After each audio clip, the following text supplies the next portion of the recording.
Olá, meus amigos, minhas amigas, estamos aqui de novo para a aula 12 do nosso curso de Fundamentos de SOA, Arquitetura Orientada a Serviços. Uma paisagem em 360 graus, que achou? Essa foi até de radialista, né, cara? Então hoje estamos aí, eu que tenho esse hábito assim de fazer as coisas bem vagarosamente, para fazer com qualidade, ok? Né, dando a minha tradicional limpada de garganta aqui, né, bem tosco, né, no início da aula aqui.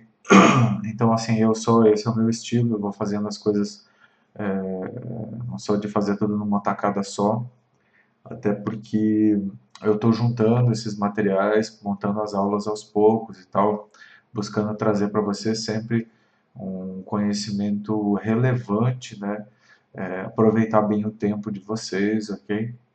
E hoje a gente vai falar de padrões de projeto SOA, que até é um assunto, galera, que é muito, vamos assim, relegado a um segundo plano, porque eu acho que quando veio a questão dos princípios, né, porque parece que o livro de padrões de projeto SOA foi lançado antes e depois veio os princípios, né? Então, como os princípios eles estavam também muito bem estruturados, então eles acabaram pegando mais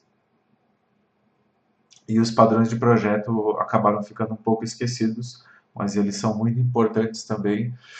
Na verdade, a parte da orientação a serviços e a parte dos princípios, ela está contida toda dentro dos padrões de projeto SOA, sabe? E eles estão sendo cada vez mais, eles continuam tendo manutenção, entendeu?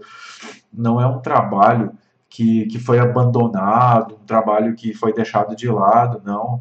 Inclusive, por exemplo, por último, foi adicionado o padrão microservices, né, que microservices, os microserviços, é uma prática, né, que vem ganhando adeptos. Eu gosto muito da abordagem de microservices, eu acho que é o modelo de arquitetura, vamos dizer assim, ideal. Para mim, ele é uma evolução natural da arquitetura orientada a serviços, no sentido de acertar essa granularidade, ok?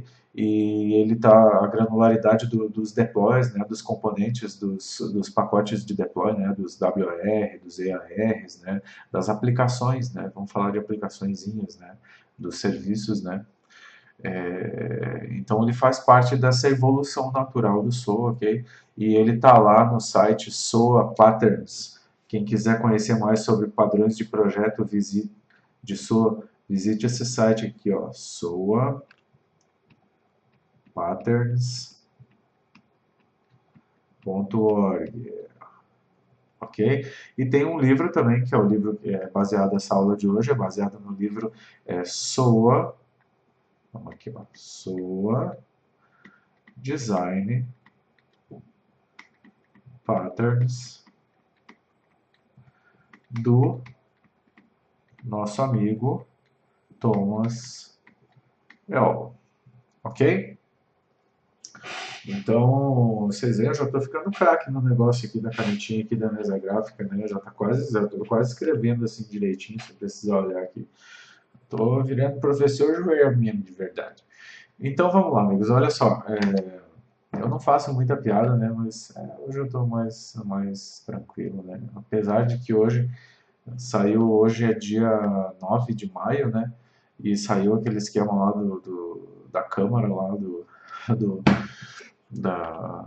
do Valdir Maranhão, lá, né? Dele ter anulado aquela votação e tal. E aí o Renan Calheiros, no final da tarde, disse que não, que tá com eles a bola. Enfim, né? Nem vou falar qual é que é a minha posição política, mas eu acho que é golpe, tá? Bom, vamos lá. Vocês podem não gostar, ou alguns podem gostar. Enfim, né? Não estamos aqui para discutir política, né, pessoal? Vamos discutir SOA, né? Padrões de projeto. Então vamos lá. O que é um padrão de projeto? Um padrão de projeto é uma solução comprovada, né, para um problema recorrente, um problema comum, um problema que acontece seguidamente, né? Que em várias empresas, em vários domínios de negócio, acontecem aqueles mesmos problemas na área de automação de sistemas. Individualmente documentado, o que? A solução, né?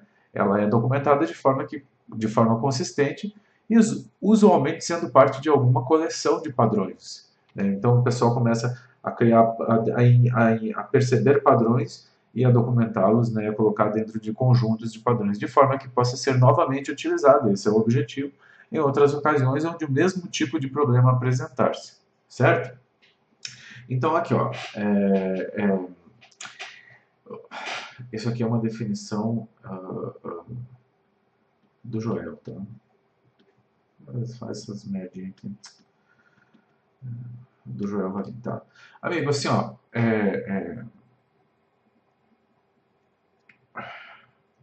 vamos falar um pouco sobre a palavra do Joel Valim, na verdade, adaptada da literatura, tá? Na verdade, de outra literatura que eu não me lembro bem qual que é. Mas aqui eu peguei e adequei aqui algumas coisas nessas frases aqui, tá? Tem coisas aqui que são minhas, não é completamente meu, não. Agora, o que é completamente meu, é o que eu vou dizer para vocês aqui. Vamos dar uma refletida sobre esse pedaço aqui, ó. Padrão. Caramba. Vamos tentar fazer uma linha reta aqui. Padrão de projeto.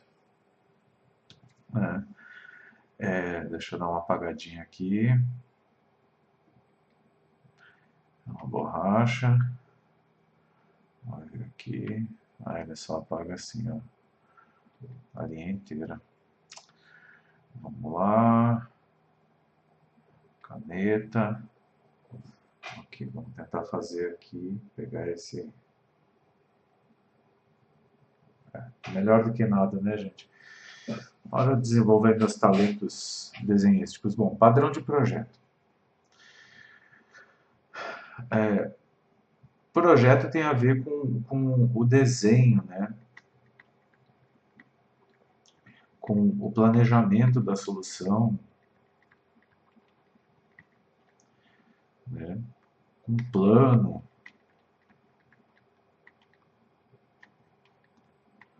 Isso é projeto. Então você está projetando, né? Você está desenhando, você está planejando, né? E o padrão, o que é um padrão, gente? Né?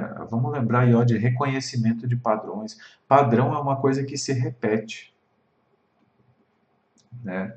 Um padrão é algo repetitivo, é algo recorrente, ok? Então, a gente sempre fala de comportamentos padrões, de vários tipos de padrões que a gente vê, inclusive a nossa mente, né, a mente humana, ela, uma das grandes capacidades que nos diferem dos outros animais é a capacidade de processamento de padrões, né, a alta capacidade de processamento de padrões que a gente tem, né, padrões visuais, padrões de sons, padrões dos mais diversos tipos, né. A gente classifica esses padrões, né, reconhece que eles se repetem e a gente dá um nome para esses padrões, né? Por exemplo, aquele negócio que a gente às vezes chuta na rua, que nas grandes cidades é difícil de encontrar, porque é uma pedra só, né? Mas que a gente chama de pedra, né? Aquilo é um padrão visual, né? Porque aquele bloco lá, feito daquele tipo de material que a gente pega e reconhece, ele é um padrão, né? E a esse padrão a gente chama de pedra, entende? Então, padrão é uma coisa que se repete, ela é uma coisa que, que a gente reconhece que existem vários daquilo lá, que ele é numeroso, né? Que existem várias entidades daquilo lá, várias unidades que a gente consegue identificar daquele tipo de coisa, né? e aí a gente dá um nome para ele, porque a gente vê que ele não é uma coisa única na natureza, que ele se repete, né? E um padrão de projeto, ele é uma solução que ela se repete. A forma de você abordar um problema, né, de você atacar um problema, ela se repete. E assim, de uma forma até mesmo intuitiva, né? Porque a gente é comum assim várias pessoas quando confrontadas com o mesmo problema terem a mesma ideia para resolver esse problema, né? E isso é bem óbvio em tarefas simples, né? Por exemplo, você dá uma garrafa com uma tampa para alguém, o cara vai olhar aquilo ali, pá, vai desenroscar a tampa, né? Todo mundo vai fazer isso se ele quer beber o que tem ali dentro, né? Ah, até coisas mais elaboradas, por exemplo, eu tenho que fazer um sistema que faz uma comunicação com outro servidor e tal. Então, de repente, para resolver esse problema, o cara ele acha um determinado tipo de solução. E você vai verificar em outros lugares que tiveram o mesmo tipo de problema, a pessoa adotou também soluções parecidas. Isso são padrões de projeto, ok? Então, eles são muito úteis, os padrões. Pois o quê? Pois eles representam soluções testadas em campo para problemas comuns, problemas que se repetem, que várias pessoas têm o mesmo tipo de problema. Eles organizam a inteligência dos projetos num formato padronizado e facilmente referenciável, né, aquelas coleções. São geralmente repetidos pela maioria dos profissionais de TI envolvidos com o projeto, ok? Podem ser utilizados para assegurar consistência no projeto e construção de sistemas. Claro, você utiliza padrões para que aquele projeto se torne consistente. Você utiliza soluções, você tem problemas e para resolver esses problemas você utiliza soluções que são, vamos dizer assim, comprovadamente eficazes para resolver determinados tipos de problema. E aí, por exemplo, essa coleção também tem uma contrapartida, que os desenvolvedores, os trabalhadores que vão mexer com aquilo ali, eles estando cientes daquele padrão, né, de como trabalhar com aquele padrão, como é que ele funciona, facilitem muito para você várias questões de manutenção, de curva de aprendizado, de sistema e etc. e tal, ok? De construção. Podem tornar-se a base para normatizações de projeto, claro, né? Você pode criar um projeto de software inteiro baseado em padrões. Né? Você pode criar para a sua organização uma biblioteca de padrões de arquitetura de sistemas, né? Que todo mundo vai utilizar para desenvolver os sistemas de uma determinada forma, né? Dentro daqueles padrões, né? E para você obter quais vantagens com isso? As vantagens que a padronização traz para você, que são a previsibilidade. Padrão é bom porque ele traz o que para você? Ele traz previsibilidade. Ok? A ideia é essa, que a manutenção do código seja previsível, que o desenvolvimento seja previsível, ou seja, para desenvolver uma coisa nesse padrão aqui eu demoro mais ou menos tanto, né? Eu vou ter tais tipos de problema e as soluções são essas, né? Para dar manutenção demora mais ou menos tanto, sabe? Tem que ser previsível. A ideia de você trabalhar com padrões é aumentar a previsibilidade, né? E diminuir os riscos. Ok? Eles ajudam muito nisso. Mais previsibilidade, menos riscos, ok? Normalmente são flexíveis e opcionais, né? E documentam o impacto da sua utilização e sugerem abordagens alternativas, claro, porque né, todo padrão ele tem, vamos dizer assim, a sua parte positiva e tem a sua contrapartida, que nem sempre é negativa, mas você tem que pesar, né, quais os padrões que são mais adequados em função daquele projeto que você está trabalhando naquele momento, ok? Então aqui nós temos, vamos dizer assim, eu vou chamar isso aqui, não tem um nome certo, mas eu vou chamar essa parte aqui de cima de família. ok? E vou chamar essa parte aqui de baixo de grupos, certo? Então a gente tem três grandes famílias de padrões, né, que são os Service Inventory Patterns, os padrões de inventário de serviços, certo? Nós temos os padrões de projeto de serviços e nós temos os padrões de composição de serviços. Será que composição é uma coisa importante para o SOA, pessoal? Para essa turma do Thomas Zero ali?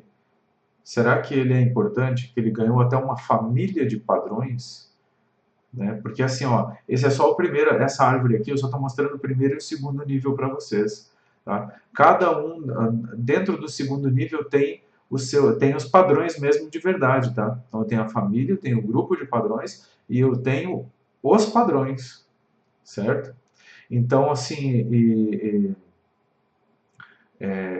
eu tenho uma família de padrões que se preocupa só com a parte de composição de serviços, ok? Uma família de práticas, né, de métodos, de abordagens, só para você trabalhar essa parte de composição de serviços, de tornar os seus serviços componíveis, que também, olha só a importância da composição de serviços, ele é também um princípio, né, que a gente viu na aula anterior ali, princípio da componibilidade, o serviço tem que ser componível, né, composability, né, service composability, ok?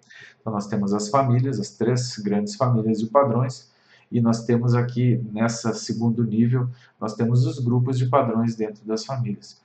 Então nós temos, dentro da família de padrões de inventário, nós temos os padrões fundacionais, os básicos, nós temos os padrões de camadas lógicas de serviço, nós temos os padrões de centralização de inventário, os padrões de implementação de inventário e os padrões de governança do inventário. Então, tu vê que essa família de padrões, todos os grupos de padrões, né, dessa família, eles se preocupam com o que? Com o inventário de serviços, né, com o serviço em si, né, que você vai ter no seu inventário, com a manutenção do inventário de serviços, né? Então eles têm muito a ver E aí tu vê que ele fala de governança aqui, mas tudo isso aqui, né, dentro de uma perspectiva um pouco mais ampla, tem a ver com governança, ok?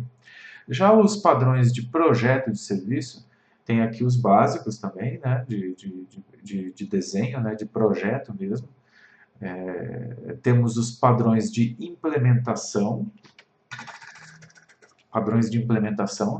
temos os padrões de segurança, temos os padrões de projeto de contrato, né? Aqui ó, a gente já está vendo aquela questão do princípio do SOA, do contrato padronizado de serviço. Nós temos aqui os padrões de encapsulamento de legado, né? Vamos expor o legado como serviço, né? E nós temos também padrões de governança do serviço. Então aqui a gente tem aqui, vamos dizer assim, o inventário, né, como, vamos dizer assim, o nosso blueprint, não é um blueprint, mas a gente tem o controle de estoque, assim, né? Esse primeiro conjunto, essa primeira família aqui, ele é o nosso estoque, né? Ele é o nosso controle de estoque, né?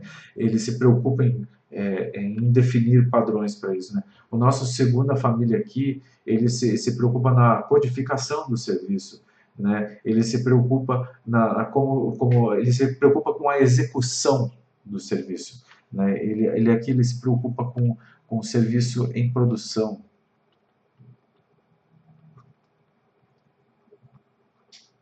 certo? Ele se preocupa ele se preocupa com o software, né, com a coisa, né, com o deployable, com a aplicação que é gerada, com o software que vai ser deployado lá na máquina. Ele se preocupa muito nisso e como que ele vai funcionar no conjunto, né? Ok? E esse terceiro grupo aqui, a gente já falou bastante, ele se preocupa com a capacidade de composição, né? Então você tem grupos de vários padrões que tratam de capacidade de composição, padrões para a capacidade de composição. E aqui, olha só, gente, mensageria, padrões de troca de mensagens, né? Padrões de implementação de composição. Como que eu implemento composição? Padrões de interação de segurança, ou seja, eu tenho um serviço que chama um outro serviço dentro da... Lembra daquele desenho da arquitetura distribuída lá, que tem vários clusters, e hospedando vários serviços e um chamando um outro serviço, que chama um outro serviço, tudo distribuído. Então, como que eu trato a segurança nesse tipo de ambiente? E padrões de transformação. Né? Por que transformação? É porque eu tenho vários serviços. Né? Eventualmente eu vou precisar transformar dados, né? De repente passar de uma base 64 por um EBCDIC e etc, e vários outros tipos de transformação, né? Que isso aqui a gente vai falar também na aula, acho que na aula 13 ou 14, não, acho que é 13, que a gente vai falar de integração, né? De plataformas, né? E aí, Enterprise Application Integration, né? Vamos dizer que é um conceito um pouco anterior ao SOA, né? Mas o SOA não é uma negação completa disso, porque SOA não é só o que o pessoal vende, né, de web services, de XML, não, ok? Tanto que a API, o gerenciamento de API está aí para testar exatamente isso, né? E teve essa fase que era o web service, que é REST, agora vem o gerenciamento de APIs, que é bem bacana, né? Um outro conceito de integração, né, que abstrai completamente, né, resolve um problema sério das arquiteturas orientadas a serviço, ok? Né, e vem, mas ele tem embutido dentro dele toda essa parte de transformação, de segurança, né, de mensageria, lá, ok? Então vamos dar. Isso aqui é extraído do livro, né, daquele livro que eu coloquei lá. Então, na parte 2 daquele livro lá tem os inventários daquela primeira família, né?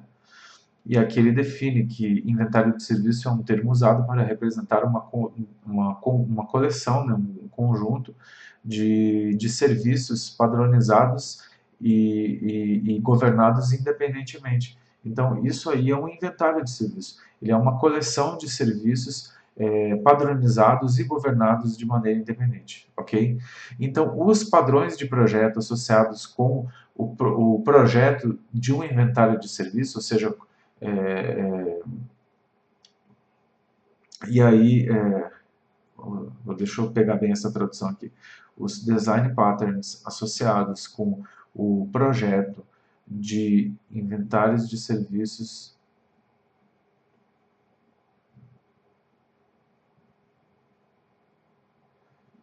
Service Inventory Technology, de arquitetura de tecnologia de inventário de serviços são providos nos seguintes capítulos. Tá? Então, aqui é só a apresentação do que vem depois. Né?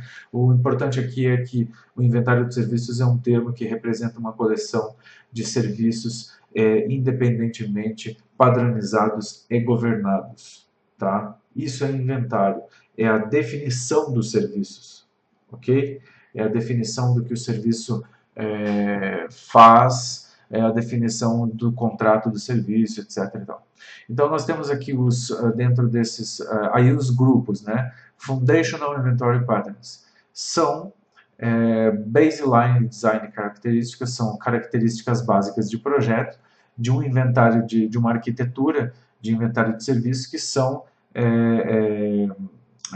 endereçadas, que são tratadas, né, por uma série de padrões de projeto intimamente relacionados, né, e que são apresentados numa sequência proposta de aplicação. Ou seja, dentro desse livro, esse conjunto Foundational Inventory Patterns, ele é apresentado nesse livro do Thomas Zell, ele apresenta que você tem que, e aí vem os padrões, que a gente não vai falar aqui na aula, né, senão vai ficar muito extenso, mas assim, todos os padrões de projeto do Foundational, eles são apresentados para serem executados numa determinada ordem proposta, não é imposição, mas eles propõem né, de forma que você consiga estabelecer esse baseline de características que o teu inventário, que a arquitetura do teu inventário de serviços tem que ter, ok? O capítulo 7 do livro ele fala sobre padrões de camadas lógicas de inventário. E aqui, o comentário que eu faço aqui é bem interessante, porque a gente teve uma aula que a gente falou de inventários de serviço, né? Lembra que a gente falou dos serviços de tarefa, dos serviços dos serviços utilitários, dos serviços de entidade, dos serviços de regras de negócio, ok? Então, essa categoria aqui, esse grupo de padrões dentro da família de padrões de projeto de inventário de serviços, ela fala disso. Como que os serviços dentro de um inventário podem ser agrupados em categorias lógicas, né?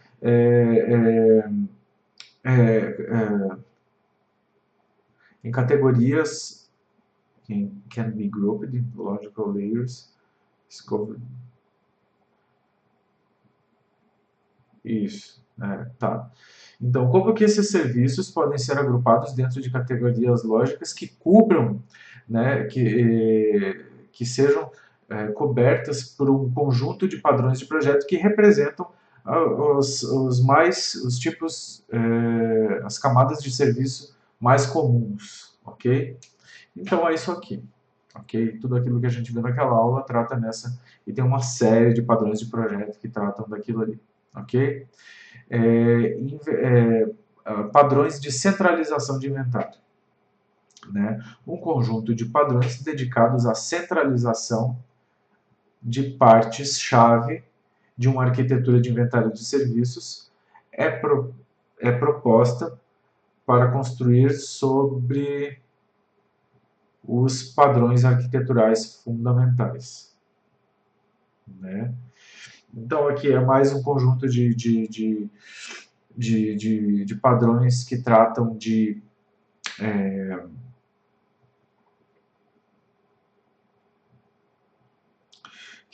organizar o inventário, ok? Tá? São padrões para a organização do inventário de serviços, né? De centralização de partes chaves, né, dessa arquitetura do inventário de serviço, né? Bom, aí a gente tem padrões de implementação de inventário, né? É uma coleção mais especializada de padrões que trata uma variedade de problemas de implementação de projeto e opções para arquiteturas de inventário de serviço, né? Então ele elenca, nesses padrões, alguns problemas comuns, né, que acontecem na definição dos inventários de serviço, ok? E ele propõe algumas soluções para isso, né? Ele propõe padrões de projeto, né, para esse tipo de problema, ok? E aqui nós temos os padrões de governança de inventário, que são padrões de projeto relacionados à governança de pós-implementação de uma arquitetura de inventário de serviços. Ou seja, você criou o seu inventário de serviço, né, você projetou, não, você planejou, né, e você desenvolveu e você implementou. Lembrando que o inventário de serviços ele não é uma coisa que na abordagem top-down você desenha tudo, faz tudo isso aqui, toda essa pancada só num trabalho só, ok? No top-down você faz tudo isso aqui, ó, né? Desse grupo de padrões de projeto de inventário de serviço, você trata tudo de uma vez só. Você resolve esse problema tudo aqui primeiro, tem um blueprint de serviços organizados lá em inventários de serviço, tudo bonitinho e tal, para depois desenvolver, né? Mas o bottom-up está aí também, uma baita de uma alternativa, boa alternativa, né? E você nem sempre vai fazer isso tudo primeiro. Você vai, enquanto você está andando, você vai fazendo. É caminhando que se faz o caminho, né? Essa é a frase do bottom-up, como já diziam os titãs, né? Então, você planejou, desenvolveu, implementou, você tem que governar, né? Você tem que fazer a governança disso depois, né? Do seu inventário de serviços, ok? Então, esse grupo de padrões de projeto traz padrõezinhos de projeto para você fazer a governança, né? Boas práticas de governança do seu inventário de serviços, ok? Aí vem ali os padrões de projeto de serviço, né? Um conjunto de, de padrões que trata do projeto, né? Que trata do software mesmo, né? Ele não vai tratar do inventário, do que eu pretendo que seja, né? Da minha visão, né? De serviços, né? Que eu apresento para o meu negócio, né? Tipo assim, ó, o negócio está aqui, os serviços que eu tenho, né? É o inventário, né? E aí você pode usar isso aqui para automatizar os seus processos, né? Não, aqui a gente está falando de meter a mão na massa, programar, né? Então, os padrões fundacionais, né, que são um conjunto de padrões básicos de projeto que ajudam a estabelecer características de serviço fundamentais, né, numa aplicação, numa sequência de aplicação sugerida. Ó, novamente aqui, né, essa questão de aplicar os padrões de projeto de uma determinada classe de padrões, de um determinado grupo de padrões, numa sequência específica, né? Conjuntamente, esses padrões formam é, é, a fronteira,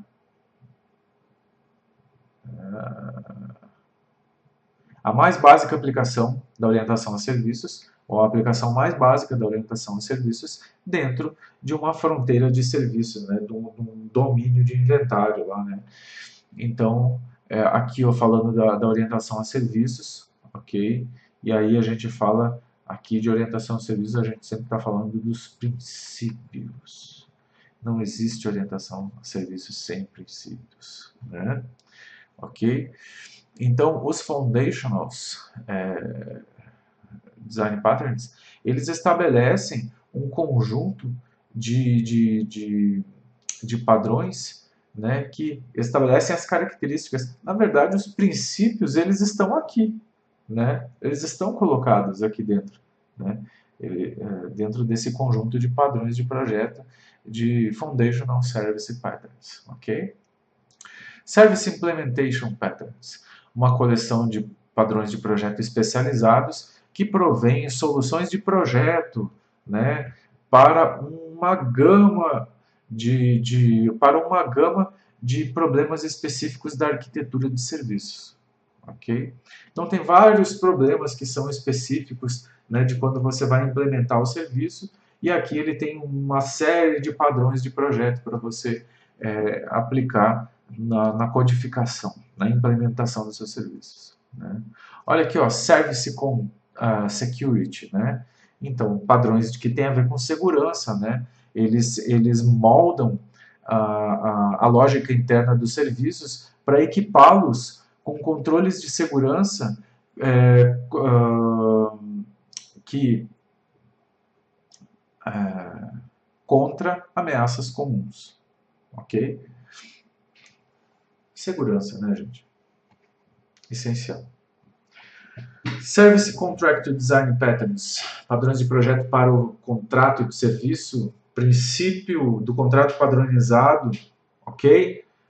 Foi derivado desse padrão de projeto aqui, um conjunto de padrões de projeto focados no projeto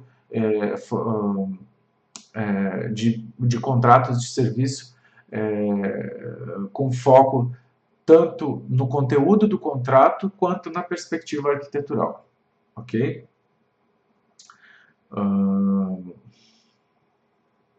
Isso, exatamente, né?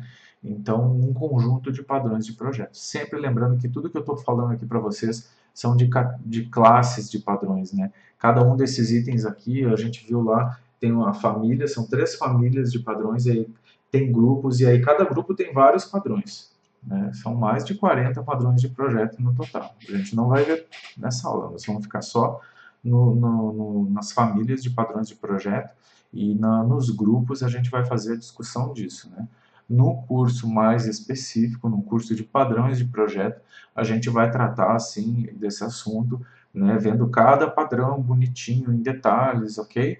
E assim como a questão dos princípios, a gente está nesse curso dando uma paisagem 360 graus. Depois a gente vai para dentro dos princípios também, né?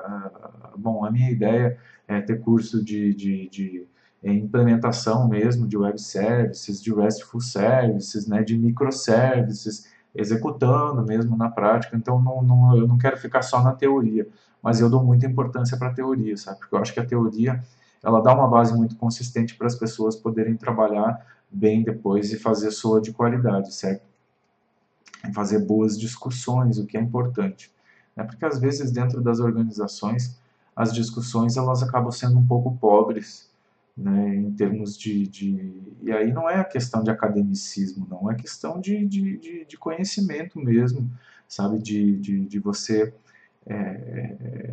tratar assim questões que são relevantes dentro daquele domínio científico de serviço que você está tratando, sabe? E às vezes acontece que a discussão ela é muito rasa, né? E você acaba tomando decisões baseadas em premissas que nem sempre são verdadeiras, né? Porque falta aquele background técnico, aquela fundação técnica, né? Que se você tiver ela bem solidificada, né, aquele entendimento bem solidificado na tua cabeça, você consegue evitar uma série de dores de cabeça, né, no futuro. Né? Então aqui vamos para os padrões de encapsulamento do legado. Então, como que os serviços podem ser encapsulados e interagir com os sistemas legados e recursos, né? Recursos e sistemas legados, né? É tratado por esse conjunto de padrões, certo? Então, assim, como que os serviços podem ser encapsulados e interagir com sistemas e recursos legados, certo? Podem encapsular, can encapsulate, podem encapsular. Ou seja, isso aqui tem muito a ver, né, com expor o legado como serviço. Você tem um conjunto de capacidades, né, de funcionalidades do teu legado. Lembra da arquitetura de referência SOA, quando a gente falou dela, que tinha lá aquela camada bem de baixo, né, da arquitetura de referência do Open Group, que era a camada camada operacional, operational layer, né? Então, que lá tinha os sistemas legados, né, os sistemas externos lá, de terceiros e tal, né? Então é isso, é você pegar isso e não jogar fora, sabe? SOA não quer dizer que você tem que jogar fora as coisas que você tem e reconstruir tudo de novo. Eventualmente você vai fazer isso, né? Mas assim não é a regra não, sabe? Você pode expor o seu legado como serviço, isso é desejável, inclusive, né? Para preservação do investimento, ok? Só que, claro, né, aí entram todas aquelas considerações, né, dependendo do nível de reuso, etc, etc, etc, ok? Aí talvez isso possa levar naturalmente a necessidade de você ter que reconstruir coisas, ter que dar um reshape nas coisas assim para poder viabilizar um nível maior de reuso e tal, principalmente se você quiser aprofundar as camadas do seu inventário. Se você montar um inventário de serviços que é bem top-down, que é só serviços de tarefa para atender processo, de repente você faz um reuso do seu legado e fica tudo bacana, entendeu?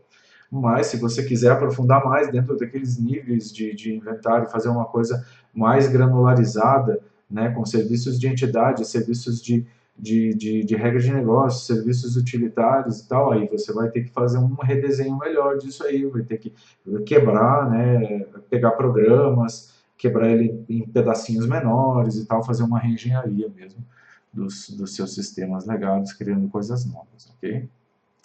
Buenos e Service Governance Pattern, né, padrões de governança de serviço, né, para os serviços já implantados E em produção, né, esses padrões tratam de problemas comuns de governança desses serviços já implantados e em produção, relacionados tipicamente a mudanças pós-implementação. Ou seja, é aquela manutenção evolutiva, né? Manutenção corretiva e manutenção evolutiva de serviços que já estão em produção, no software lá do serviço que já está em produção. Ou seja, como é que eu trato essas mudanças? Aqui a gente vê claramente a questão aqui do versionamento de serviços.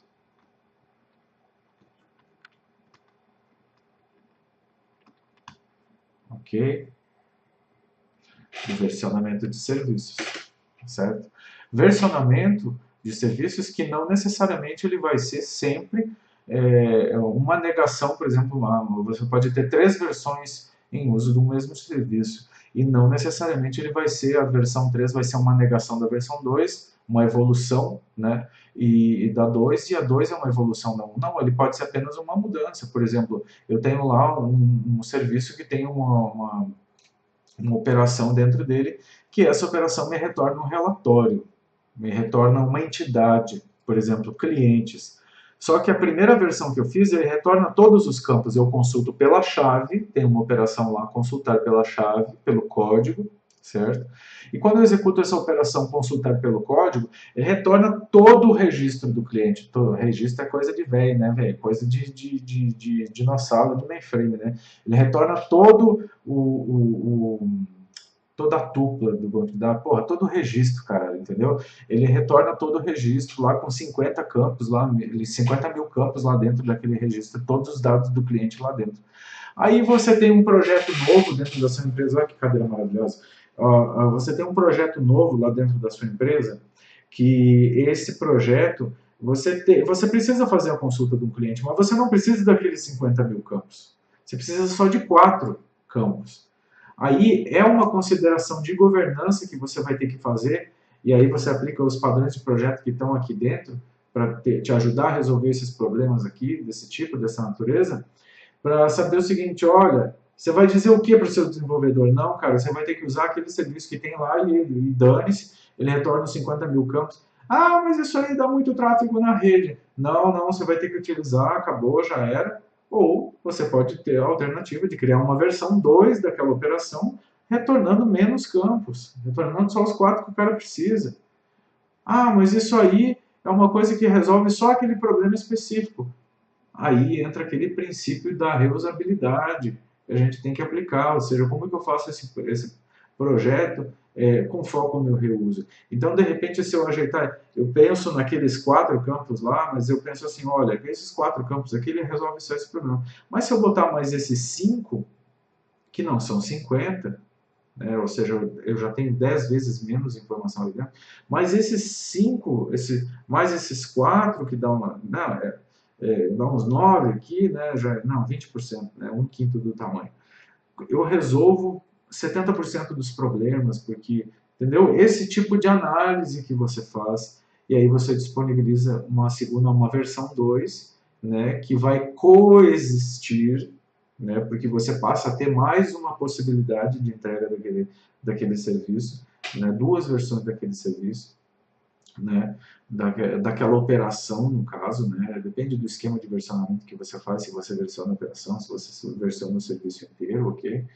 E, e aí você tem 2 possibilidades do cara consultar. O cliente, ele consulta e obtém todos os dados do cliente, ou ele obtém aquele subset e assim por diante, ok? Então, bora lá. Inclusive, essa é uma das questões mais comuns que tem, viu? Essa aí da regular a granularidade da resposta. Né? Então, a última família, que é os padrões de composição de serviço, né, eles regulam, né, eles tratam, né, da interação de projeto, em termos de projetar o serviço, né, dizer assim, olha, não, esse novo serviço ele vai reutilizar aquele lá, aquele outro, tal. Nós vamos compor esse serviço dessa forma para formar um novo serviço, né? E aí a gente tem aqui os padrões de capacidade de composição, né? Um par de padrões essenciais, de padrões core, né? Que estabelecem a base da capacidade de composição de serviço. Olha aqui o princípio, né? Dá para ver claramente, né, gente, que assim, que vários dos princípios, né, que eles foram extraídos, né? A primeira publicação foi padrões de projeto, né, SOA. Muitos padrões, não, vamos dar uma enxugada nesse negócio, vamos transformar os mais importantes, a gente transforma em princípios, né? Mais ou menos foi isso aí que aconteceu. E, ou seja, par, uma dupla aí de padrões essenciais que estabelecem a base, né, os pilares da capacidade de composição de serviço, na medida em que eles são pertinentes ao projeto de composição e arquitetura para a composição de serviço, né? Service Messaging Patterns, padrões de mensageria de serviço. Esta larga coleção, vários padrões de projeto aqui dentro, está focada na troca de mensagens interserviços e no processamento também, né? Troca e processamento das mensagens entre serviços, né? Uma arquitetura distribuída. Vamos falar aqui de um ESB do Enterprise Service Bus. Não necessariamente você tem que ter um ESB para fazer isso, você pode fazer tudo via TCP/IP, conexão direta um com o outro, chamada direta, né, via HTTP, via UDP, via SOAP, ok? Mas você pode ter lá o seu Enterprise Service Bus e trocando mensagens, né? JMS você pode usar para fazer isso, né? Típico Rendezvous, Mulesoft, várias coisas, né? Então, essa coleção de padrões aqui, dos padrões de mensageria de serviço, ela estabelece padrões focados no processamento e na troca de mensagens entre os serviços, né? E provê soluções de projeto para uma ampla gama de problemas relacionados à mensageria, ok? Muito interessante. Isso aqui, cara, isso aqui é muito fera, adoro. Bom, padrões de implementação de composição. É como implementar composições, né? Padrões para implementar composição, né? Então, os problemas...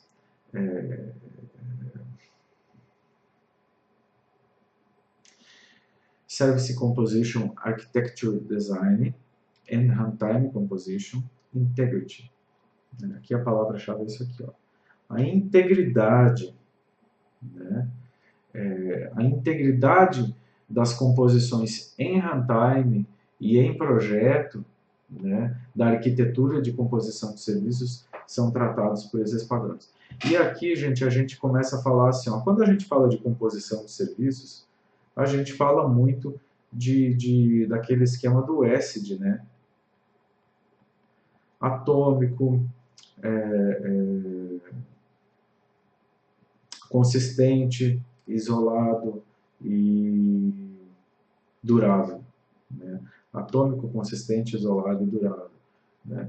Porque você começa a compor vários níveis de inventário para fazer um serviço de tarefa, por exemplo, de um processo, e aí você tem essa transação distribuída que ela é executada no final das contas, né? Vamos fazer finalização de uma gravação da nota fiscal nossa. Então eu tenho lá o meu serviço de tarefa que tem uma operação lá, efetivar nota fiscal, finalizar nota fiscal. E dentro dele ele chama uma operação lá que grava a nota fiscal, ele chama uma operação que dá baixa no estoque do produto, ele chama de vários serviços, né, de entidade, serviço de produto, do serviço de cliente, de contas a receber, né, para marcar lá no contas a receber que tem várias coisas para receber, e esses serviços podem eventualmente chamar outros, isso pode virar uma cadeia, ok? De chamadas. E aí você tem que pensar na integridade disso aqui, né, de como fazer isso é aquela que é ser tratado como uma transação, né? De como e aí também como você fazer, por exemplo, o rollback distribuído. Então, tem padrões de projeto que se chamam compensação de transação, compensação de serviço. Ou seja, se no meio da execução daquela transação distribuída, vamos chamar assim, né, que aquela operação de finalização disparou, deu um problema lá, como que eu faço para voltar todo mundo atrás? Né? Tem várias abordagens para isso, ok? Então, eu disse que tratam esses padrões aqui, da integridade. Né? Então, padrões de interação de segurança de serviço. Né? Padrões de segurança em interações de serviço, entre interações de serviço. Ou seja, nessa minha transação distribuída que eu estou fazendo, que está nessa minha composição de serviço que está executando para finalizar a minha gravação da minha nota fiscal aqui, como é que fica a parte de segurança nisso aqui? Né? Então, é um conjunto de padrões focado exclusivamente em questões de segurança pertinentes à interação de serviços em runtime e a troca de dados. Ok? Beleza? Em runtime. Né? Então, assim, composição de serviço é legal, mas você veja que tem uma família de padrões de projeto que tratam várias questões, né, envolvidas, né, desde mensageria, de segurança, né, integridade, né, e transformação, que é o último, né, validação, tudo, né? Então, assim, são os padrões de transformação são os padrões específicos, né, para a transformação de mensagens em runtime via camadas intermediárias de processamento. Aqui, amigos, temos a nossa famosa integração de plataformas. Mas é claro, gente, assim, ela é muito forte aqui nessa parte de transformação, mas na verdade aqui, quando a gente está falando de composição, a gente está falando de todos esses padrões de projeto, dessa família aqui de padrões de composição de serviço, toda essa família aqui fala de integração de plataformas, sabe? Tudo aqui tem a ver com integração. Tudo aqui é integração de plataformas, gente. Entendeu? Então, assim, são os padrões de transformação, eles são, quando você fala em mensagem, em troca de mensagem, você tem que pensar em validação da mensagem, você tem que pensar em transformação, em eventualidade de você ter que enriquecer essa mensagem, certo? Para poder preencher coisas que não vêm preenchidas, para poder entregar aquilo para o provedor do serviço. Ou seja, isso aqui é integração pura. Né? Essa coleção aqui de padrões de projeto é integração pura. Né? Inclusive, o tema da nossa próxima aula é evolução da integração, se não me engano, não lembro de cabeça agora. Mas então é isso, pessoal. A gente deu uma passada aqui, né, nos nossos padrões de projeto SOA, foram os precursores dos princípios, mas um não é a negação do outro. Aliás, é bacana você conhecer a fundo os princípios, né, da orientação a serviços, né? E também é muito bom você conhecer os padrões de projeto, porque eles vão te dar também uma visão assim muito bacana, vão te transformar assim num cara com certeza, né? É claro que você tem que mastigar aqueles dados ali, porque a literatura de SOA, eu não vou negar para vocês, ela é uma literatura complexa, né? De você, se você não tem experiência com integração de plataformas e tal, ela é um pouco complexa para você entender, então você tem que elaborar aquele pensamento, tem que discutir muito com as pessoas da sua empresa que trabalham com integração de plataformas. E, na verdade, amigo, quando você entra para a SOA, você está entrando para a integração de plataformas, você está entrando para o mundo da integração de plataformas, que é essa parte de middleware, de fazer middleware, de Enterprise Service Bus e tal, tudo isso a gente já sabe, né? Vimos na aula 5 lá, todo aquele edifício SOA lá, o ESB está lá no meio, aliás, o ESB é um dos componentes principais e é uma das tendências o aprofundamento na utilização do Enterprise Service Bus, ok? Então, tem o livro do Thomas Earl, se vocês querem olhar, vale a pena, tem o site soapatterns.com, como tem o site também Soa Principles, né, soaprinciples.org também, que é muito bacana. E eu espero que vocês tenham gostado, o tanto quanto eu gostei dessa aula, porque, assim, apesar de ser um assunto um pouco, assim, pesado, né? Mas, assim, cara, se você cair dentro dos padrões de projeto SOA e for olhar, tem uma beleza ali dentro, que é um negócio muito bacana, sabe? Então, assim, agradeço muito a atenção de vocês. Um grande abraço, meus amigos, e até a próxima aula. Valeu! Cadeira.